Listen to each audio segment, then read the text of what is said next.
My name is Zara. I am from Mumbai, India. My father is a famous poet in our city. I love reading his poems every day. Writing beautiful words runs in my blood. I was 22 years old when my life changed forever. It was during the Spring Cultural Festival in Mumbai. Artists from many countries came to perform. The festival lasted for 1 whole week. On the second day, I heard the most beautiful music.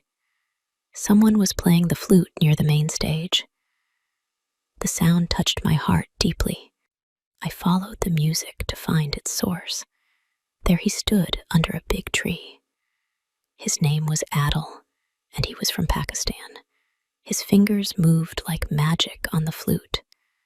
His eyes were closed as he played. I watched him for many minutes. When he finished playing, he opened his eyes.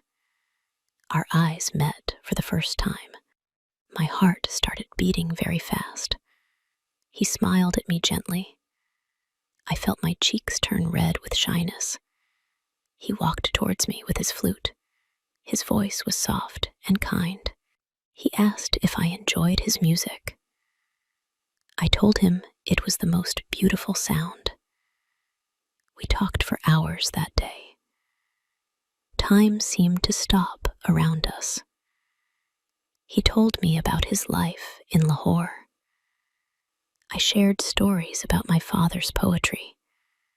We discovered we both loved art and beauty. Our souls connected through words and music. Every day of the festival, we met secretly. He played music for me alone.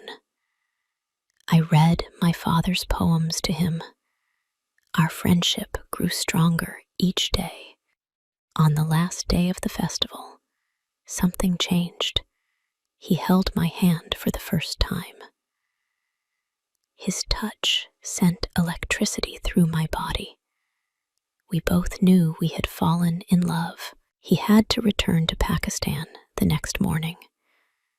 We promised to stay in touch always. Our hearts were breaking as we said goodbye. Tears fell from both our eyes. For months, we wrote letters every week. We shared our deepest thoughts and dreams. Our love grew stronger despite the distance. We planned to meet again soon. He told me he wanted to marry me. I felt the same way about him. We knew our families might object strongly, but love gave us courage to fight. I spoke to my father about him first. My father was shocked and very angry. He said Pakistanis were our enemies always. He refused to listen to my heart. My mother tried to understand my feelings. She saw how much I truly loved him. But she feared what society would say.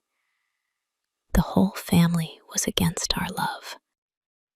He faced the same problems in Pakistan. His family called me an enemy girl. They threatened to disown him completely. But he chose love over family pressure. We decided to marry in secret then. We planned to meet in Mumbai again. He would come during the next festival. We would marry in a small temple. Months passed slowly as we waited patiently. We continued writing love letters daily. Our dream wedding day was getting closer. Hope filled our hearts with joy. Finally, the day arrived for our marriage. I wore my grandmother's beautiful white dress. The temple was decorated with fresh flowers. Only 2 friends would witness our love. I reached the temple very early morning.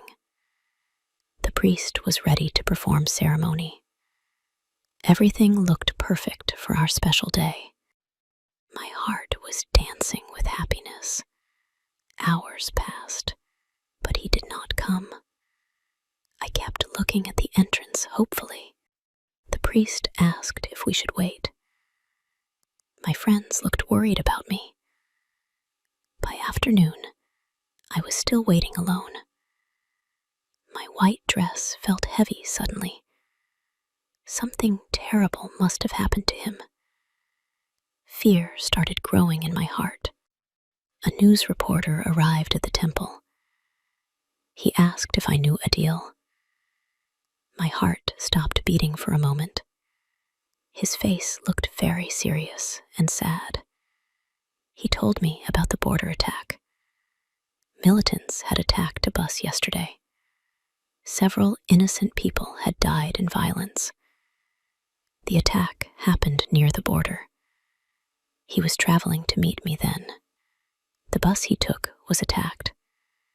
He died trying to protect other passengers. His body was found near the border. The world stopped spinning around me completely.